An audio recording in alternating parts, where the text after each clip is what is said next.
guys, we're back to TNT Card and Hobby. This is Save the Game Store. You guys are amazing, and we just went to ACD Game Day 2024. It was absolutely amazing, and these videos are going to be a little long. It's going to be about the programs that we went to. One of the ones that was like the most exciting to me was by Flying Frog, Shadows of Brimstone. An amazing game. After seeing it, we decided to go all in. So we will be pulling in Shadows of Brimstone here for the shop, and we are going to be setting up some events in the near future for you to play and have a good time. But with further ado, let's get right into the show! Silver balloons, they won't stay high. All right, lovely. Well, it's just a little bit past 9, so I think we'll get started. If you guys are looking for the World of Brimstone panel by Flying Frog, this is it. You're in the right place. Thank you all for joining us. Here today to discuss our World of Brimstone, our Shadows of Brimstone line, and how you can guide your players through the interconnected worlds and utilize the nature of the line to sell it more effectively in your stores. So my name is Sarah McGrath. I am Distribution and Retail Relations Lead at Flying Frog Productions. I am absolutely here to support you. I understand that not every game is for every store, but I want to do my best to help you guys with our games and make sure that you guys are able to sell these effectively. Other people, I've got... I'm Rolf Bergstrom. I do logistics and fulfillment at Flying Frog. I've been with the company for about 9 years. Yeah, and then sitting right up front here is James Nedham. He is our purchaser with ACD, so he is another great resource for you guys. All right. So we handed out a couple things as you walked in. First is our World of Brimstone handout. We'll talk a little bit more about this later. We've also handed you out one of our Norse Trolls from our latest big entry point release, Gates of Valhalla. So feel free to keep those. We've got assembly and paint instructions in there for you as well. All right, so just show of hands, who in here is familiar with Flying Frog or Shadows of Brimstone? Okay, quite a few. No. Great, awesome. All right, so yeah, thank you. For anyone who isn't familiar, we are a independent games publisher. We publish and develop our own games, and we are located in Mukilteo, Washington, which is just north of the Seattle area. And we specialize in games that are thematic, cinematic, and fun with straightforward rules. So we do Shadows of Brimstone, but we also have other game lines. We have 7 different game lines at this point. Yeah, for example, up there we've got Last Night on Earth is our zombie game. It's basically zombie movies in a box. We've got A Touch of Evil, which is a colonial horror sort of Legend of Sleepy Hollow kind of vibe to it. Dark Gothic is that same colonial horror setting, but it's as a deck building game rather than a big board game. Fortune and Glory is our sort of Indiana Jones globetrotting pulp adventure game. And then we've got some sci-fi games down there, Conquest of Planet Earth, which is a B-movie 1950s sci-fi, but you get to play as the aliens that are invading the Earth and invading from outer space, which is uses the same engine as the Last Night on Earth zombie movies, but it is like carnies versus Martians. Yep.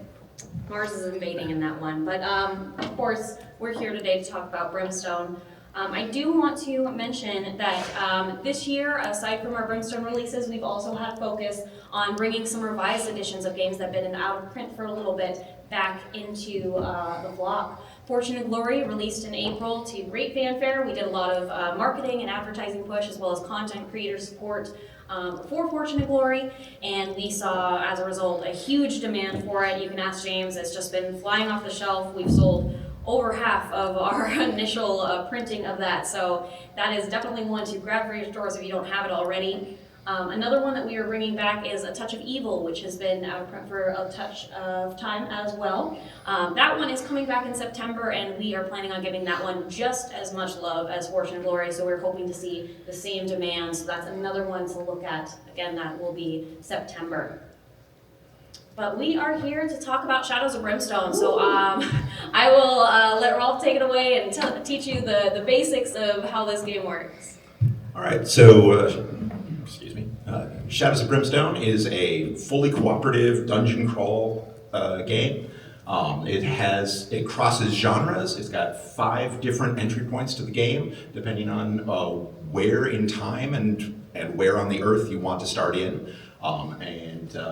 We'll explain how that works here in a little bit, but basically you've got Old West sets, those 2 on the top there, the one in the middle on the bottom is Forbidden Fortress, that is takes place in feudal Japan, and then Gates of Valhalla is Vikings, and Valley of the Serpent Kings is Conquistadors.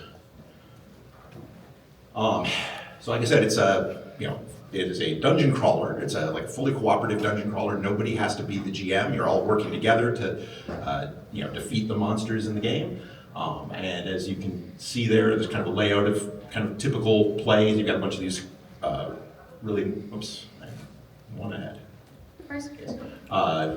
these full color map tiles that you're exploring as you play through the game. And every time you go over the edge of the map, you draw cards that tell you what's in the next room. As we were indicating there, you've got a bunch of heroes that you can play. There's different hero classes. There's actually 34 hero classes in the game. And so the different characters appropriate to the era that they're in. So the upper left corner there, we got Bandito, Saloon Girl, Cowboy, and Bounty Hunter. Then we've got Vikings, feudal Japan, samurais down there, and in the other corner we've got the Spanish Conquistadors and also the Aztec Jaguar Warrior.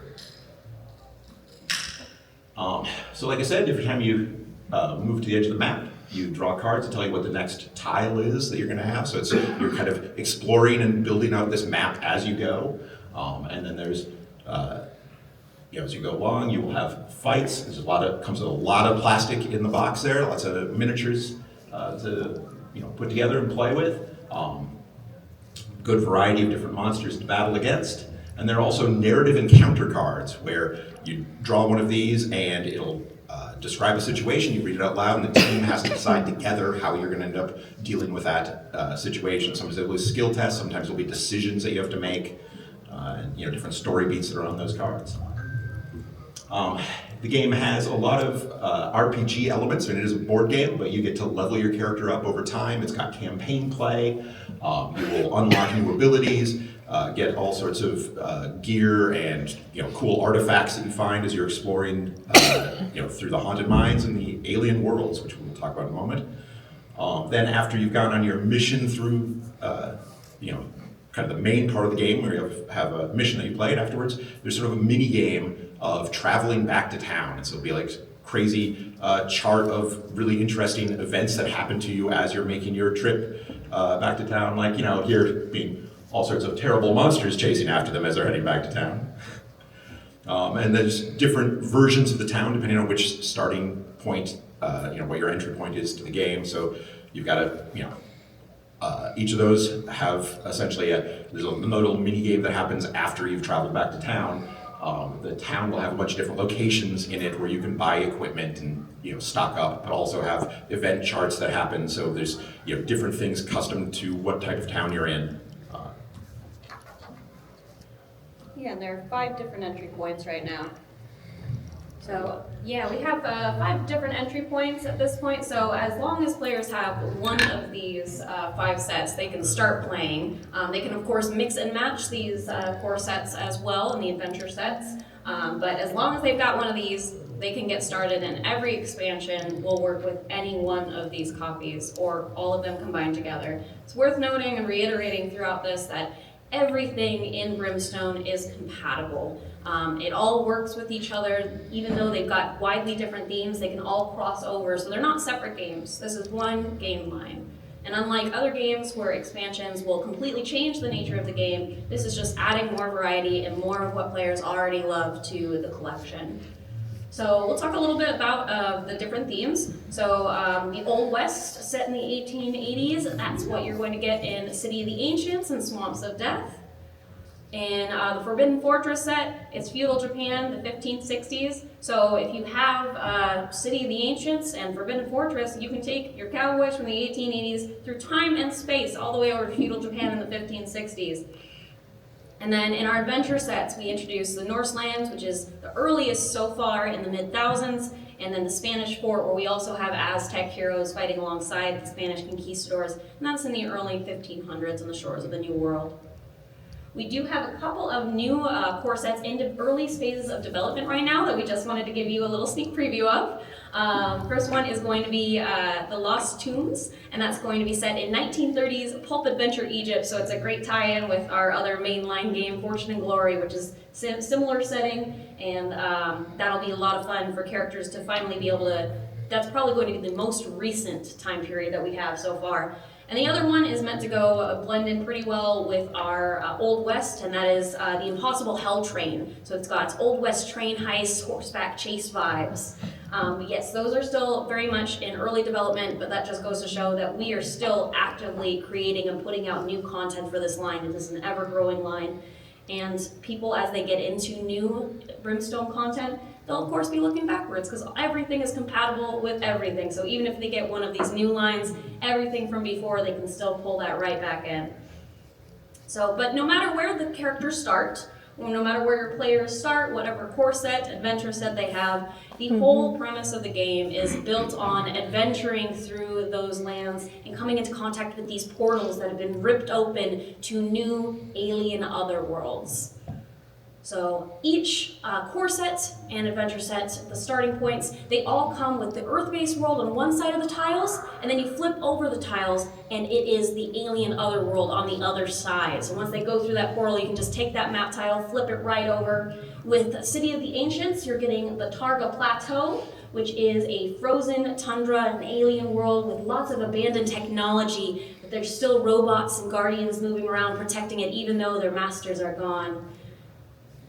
And then in Gates of Valhalla, you've got more Targa content that's on the other side of the Norselands tiles, and this is specifically the Library of Targa. It's like a subsection of Targa, and there's like a massive computer and the librarians there that are gathering information on you. So as you play through this section, they start archiving information about you and figuring out your weaknesses, so it becomes more dangerous every time you come back. Feel free to take the next one too. Okay. So then we've got Swamps of Jargona, that's in the Swamps of Death core set. So this is a primordial lost world kind of thing. Dinosaurs rampaging in the background, serpent men up in the tree branches shooting down poisoned arrows at you. Lots of cool lost world ruins and the next step was. Absolutely. And then in Valley of the Serpent Kings, I bet you can guess which specific area of Jargona we are going into. Yes, it is the Valley of the Serpent Kings.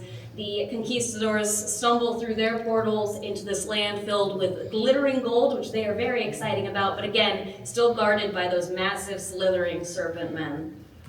And then with Forbidden Fortress, on the other side of those is Belly of the Beast, which you are walking inside of an unfathomably large space creature that is on its way to devour Earth, and you are being confronted with parasites that are trying to digest you and stomach acid burning your boots in every step.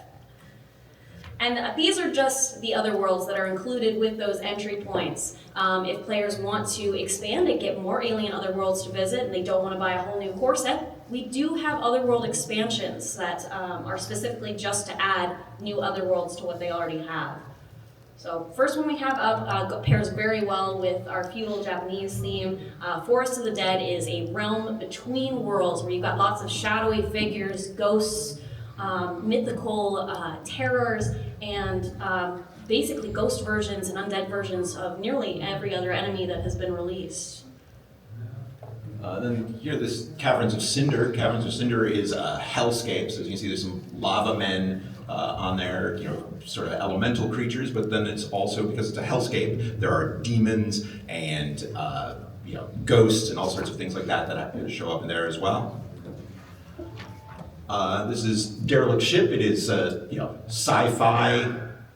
Basically, it's a spaceship traveling through the void, and you're exploring that. As you can see down in the corner there, we have there's some undead astronauts. The crew of the ship has perished, and they are necronauts traveling through the void of space. And then with Tradera, we have the heroes going through the portal into this war-torn alien world where they have been at war just for ages, and it's very much a riff on World War I, trench warfare, chemical warfare, and they have utilized the game's sort of MacGuffin, the Dark Stone, that is what is opening up all of these portals, and they've used it to make their own advanced alien tech, and now you can see that's what's powering the tank up there with that purple glow. So that is definitely very intimidating world to go into because everything is at war with everything else. And then finally we've got the Blasted Waste, which is sort of a 2-for-1 deluxe expansion. As instead of all of these other world expansions normally have on the other side the Earth-based worlds that you have more tiles for the mines, you have more Forbidden Fortress tiles for your feudal Japanese fortress as well. But on this one, instead, you get one world on one side and one world on the other side. You get the Blasted Waste, which is sort of a Mad Max, Tatooine, sort of alien prison planet, sort of Space Australia, where they have put all of the aliens that have fighting for survival on this planet, this harsh planet where you can gather tech and scraps to upgrade your armor. But on the other side, you get to actually explore outside the mines and the canyons, where you've got the native ghost tribe that has been corrupted by that dark stone. And so you also, with the outside of the canyons, you can then encounter, you'll find an entrance to a mine and you can go right back into the mine. So that's a really fun 2-for-1 expansion. Yeah, you can see with every single one of these other worlds, we packed in tons of content. They are all very unique and distinct in their theming, and that really gives people the ability to pick and choose what really appeals to them, the rule of cool, and what they want to play, what challenges they want to face, and exactly what flavors they want in their game of Shadows of Brimstone. I'll let Rolf take it from here. Yeah, so she was alluding to, basically you get to curate your collection, right? So there's a lot of different worlds, lots of different things you can have, different individual monsters, sets, and hero classes and such. So there's a lot of directions to go with it, and everything is designed so that every single item works with every one of the core games. There's a ton of replayability in this game. A decade ago, before they hired me, I was an early adopter of the game, and so it was just the two, the City of the Ancients and the Swamps of Death course. That's where all that was out for that first year, and I had a group. We played 33 sessions. We were keeping track for the campaign log in that first year from just those two box sets, and we were like excited and still so jazzed about it that when expansions started coming out, I was like, I just need to go hang out at your booth every single year until you hire me. And it happened. It worked. Living the dream. As we said, so it's a very cinematic game, lots of cool story moments that happen, and it crosses genres because of those portals to other worlds and portals through time, so it lets us kind of set the artists loose to make all sorts of cool new monsters and just a lot of great stuff that we've packed into the expansions there. There's tons of content to the game. There's more than 100 missions that are across the various expansions, and the vast majority of those are designed to be infinitely replayable because of all the random card draws as you're, in the way that you build out the map, that you just don't know what's going to be behind the next door.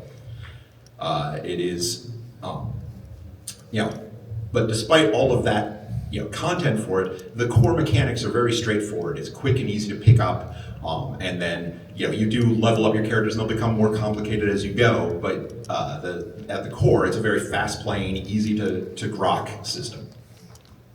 Yeah, and so with that, we talked about, we've got 34 different heroes. A big thing about this game that people do grow their characters, they get very attached to their characters, but you'll see people even playing through with the same character more than once back from level 1 because all of these characters have separate skill trees. So you can play them completely differently every time, going down and picking different upgrades as you level up. But they do. Players get very attached to this game.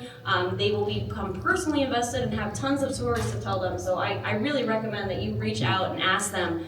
They will be happy to tell you exactly how they found that artifact that really bumped their character up in power level, the time that they fought alongside somebody from a completely different genre, the time they fought a Darkstone Hydra, some other major monster, and it broke their legs so they had to limp through the next 3 sessions, the time they got driven insane by something that just dealt so much horror damage to them that they had paranoia until they got cured by the town doctor.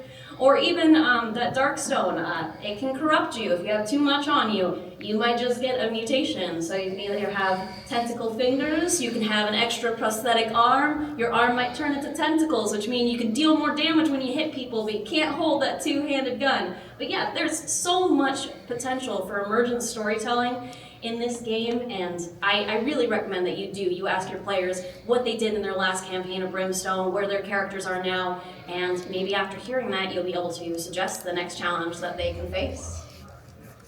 So that leads me into, why does Brimstone work for retail? So we already have a huge passionate player base, so that already is a good starting point for you guys. You have a lot of customers who are excited to buy more.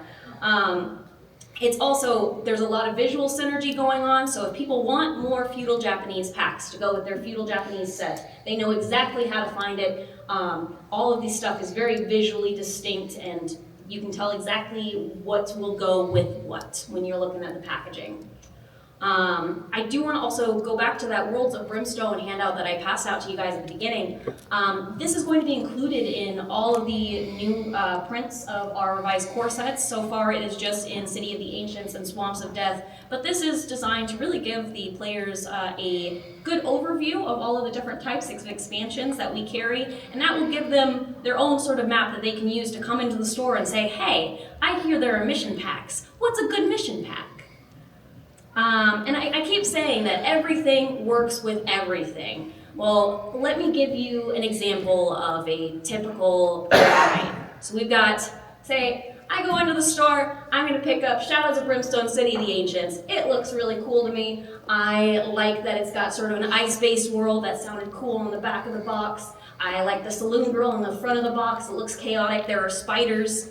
And I'll get my friends together and play, and we really think that the gunslinger is cool, but I really want to play the lady gunslinger because every single one of our character cards is reversible with the other character on the other side. It just changes the gender. There are no other changes in the character, but it only comes with the mini for the one guy, for the original dude. So I decide we're gonna both be the gunslinger. I'm gonna invest and get that City of the Ancients alt gender hero pack. So now we can have 2 gunslingers in our party. We've got a bandito and a saloon girl. We're all going into the mines.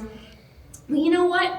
While I was there and I was so interested in Targa, I got recommended to get this Guardian of Targa so that when we do that otherworld mission, we can have a great big boss fight at the end. So this is where a group might start with Brimstone. This is a good entry point of those characters.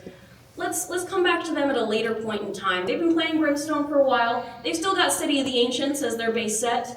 But now, some of the other players that come to my table have branched out and started experimenting. One of my friends got the feudal Japanese set, the Forbidden Fortress core set, and he has been obsessed with playing his samurai. And so no matter what genre we're playing, he's bringing his samurai into the table. And a couple of my other friends have been really excited about the new hero packs that are coming out. Norse Dwarf, which is coming out in June, that is included in one of our bundles. And then we've got the Aztec Jaguar Warrior coming to the party. We've played through a lot of the missions that already came in our City of the Ancients box. And so we decided to branch out and get a new otherworld. So we're going to take that group of adventurers into the Caverns of Cinder. And my friend that's really into the Norse mythology and the Viking set, he just saw this really cool boss set that he wanted to bring to the table. And you know what? We'll do it. We'll fight the Thunderforged Titan as our final boss fight in Caverns of Cinder. So every single one of these things, this isn't even an atypical example of what a typical Brimstone group will look like. You can really mix and match and combine anything, just make it as cool as you want. Yeah, like she's saying, with the everything ties in, works really well together, and that's that whole the gimmick of the game of having the portals to other worlds and the portals through time lets us just like blend those genres and go crazy with everything that, all the hijinks you can find. Yeah, another good thing that works for retail is it's a great intro point to miniature building. So say you carry a lot of other miniature work in your store and you also carry board games. You've got a player who's played a lot of board games, never quite done miniature assembly, any of that. If they pick up this game, we include assembly instructions for our miniatures. On the left is the knight tier that you'll see. That's exactly how it arrives. If you look at your Norse dwarf, it's similar. Not Norse dwarf, the Norse troll.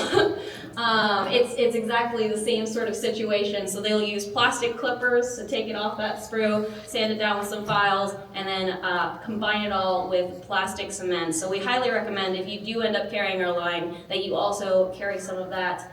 And we do have a licensing deal with Army Painter, so you can carry the paint sets that are in our retail line as well. And in our paint guides, we reference those colors from that paint set and call those out directly. So if they really want a paint by numbers design, they can have a paint by numbers design. So it's a really good way to just get people started into that. They may find that they really like the hobbyist part of it, and that may lead to more purchases in more areas of your store.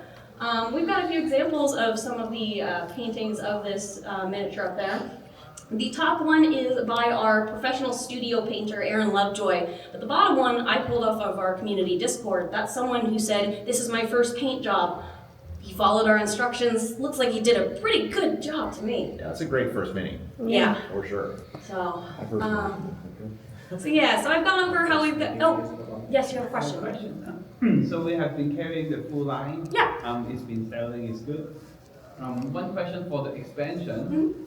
Sometimes we are confused with the name. They are deluxe, they are XL, they are XXL. So can you give me some explanation how these names work? Sure. I will say the size ones are sort of pretty self-explanatory, but anything that is deluxe will come with more content for enemy packs. That usually means it's in the form of a mission. So a lot of enemies that aren't deluxe, they just come with the enemy record sheet, the cards you'll need to put them in the game, and the miniature. The deluxe enemy sets will come with their own missions that are geared towards specifically fighting that type of monster in your game. Yeah, and also like for those deluxe enemies, it's not, they have a mission. They also tend to be a little bit more complicated. Like they may some of them have like spell decks they have where they can actually cast spells, and so you draw these extra cards. It kind of makes those fights against them a bit more unpredictable and deeper. And then same thing, you'll also see sometimes the deluxe is on the other world expansions. So like the Caverns of Cinder is sort of a lighter other world. It doesn't have as many monsters in it or as much content, whereas Tradera or Blasted Waste both have a lot more stuff going on and a lot more minis and packed full. That's has a higher retail price as well because of that. Okay. And then one more question is because the big sets are so heavy, and I think 2 comes in 1 box or 1 case.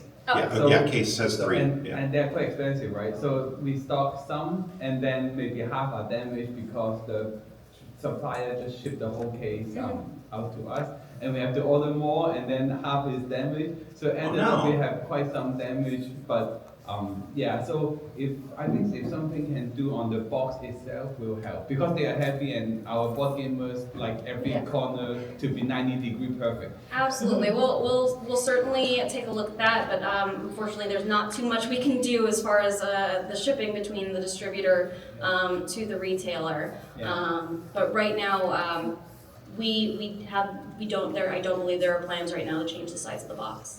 Okay. Because it has to be that size to hold everything, to have everything go back in. Maybe some buffer on the corners, because like those postmen, they tend to like if it's more heavy, they tend to. I'll check and see with our manufacturer what is possible to be done. Yeah. But like overall, it's awesome product. I'm just saying like it's expensive for us to order 2 and then order more and then order more and keep getting damaged.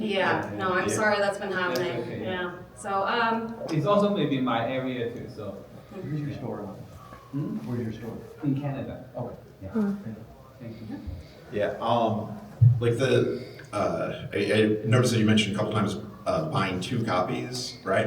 And like the case count that they come to, from our factory at has 3 of them in there, and we've got these like really thick triple walled boxes. So I don't know if like Usually the outer ones are damaged. Oh, I am so sorry to hear that. That the sucks. meat is perfect. Like the sandwich, the meat is like the middle one is perfect. But yeah, I'll pass that along and I'll let them know and give them that feedback. Yeah. So just an overview, again, why does Brimstone work for retail? I've talked about the visual synergy. I've talked about how everything is compatible and works with everything else. I've talked about our as an introduction and it's sort of a gateway product to miniature building. But yeah, players will keep exploring and finding more to add to their collection. They'll go home, they'll play a session, they'll think about it, they'll come back into the store, they'll find a new enemy pack to add, they'll go back home, they'll play that and be like, oh, but this would work so well, I saw this in the book. But yeah, so we've got internal synergy. Now, what do I mean by internal synergy? It means the game itself is pointing to other expansions in the contents. So take, for example, Forbidden Fortress. This is the adventure book that comes inside the Forbidden Fortress core set. It has the missions and all of the information for how to level up the characters that come with that core set. So we've got a player, opens up their box, sees this adventure book. They open to their second mission, Sorcerer's Library. They decide that this is a cool mission, they want to play this one. And they see this picture in the upper left here, and they don't have that enemy. I don't know where that is, but that looks really cool. It looks really gross. I want to add that to my game. Well, they go back in the store and then they see, there it is.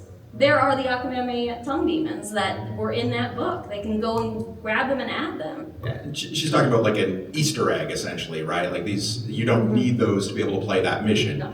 But the rule books are packed full of this, like we plan stuff out years in advance and have lots of cool little threads hidden throughout it. So as you're going along, you're like, a new set will come out and you're like, whoa, I saw a picture of that a year ago. I didn't know that was a thing, Yeah.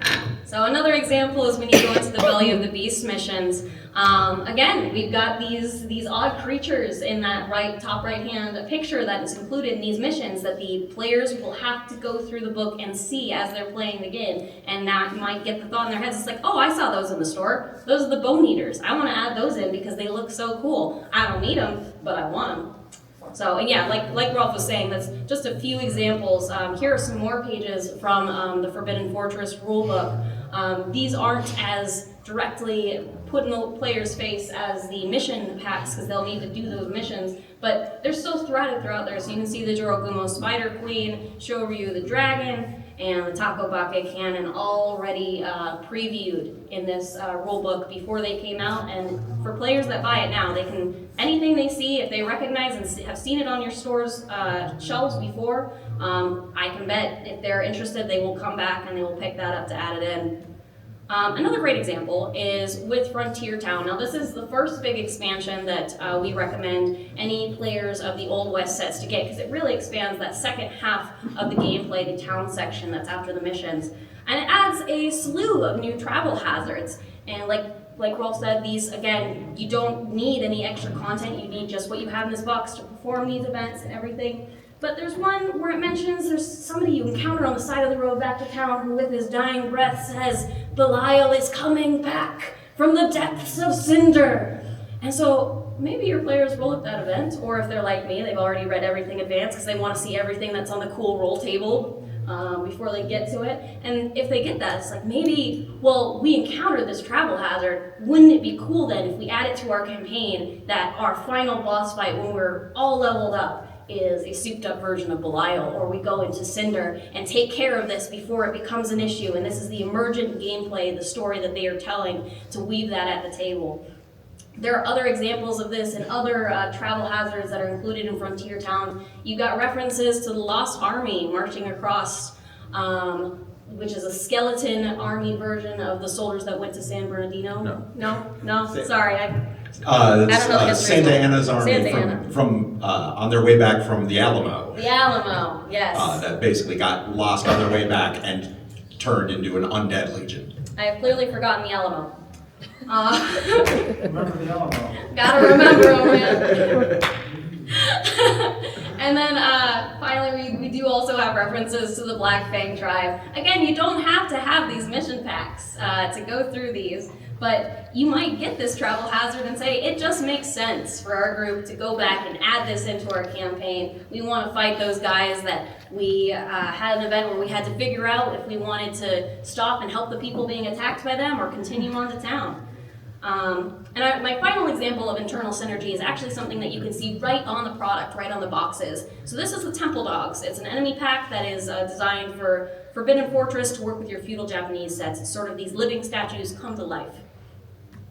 On the back of the box, you'll see that we've got a preview of sort of everything that's included, including some of the cards. And so players will open this box and they'll have everything they need to run it in Forbidden Fortress, but they'll also see that they've got these cards that say, if you encounter this enemy in Caverns of Cinder, and they become the Soul Hunters, and they've got some different traits to them. Same if they encounter it in Forest of the Dead, they become the Stone Lions. So even if they don't have those sets, now they have cards that will help them use this enemy pack in that set.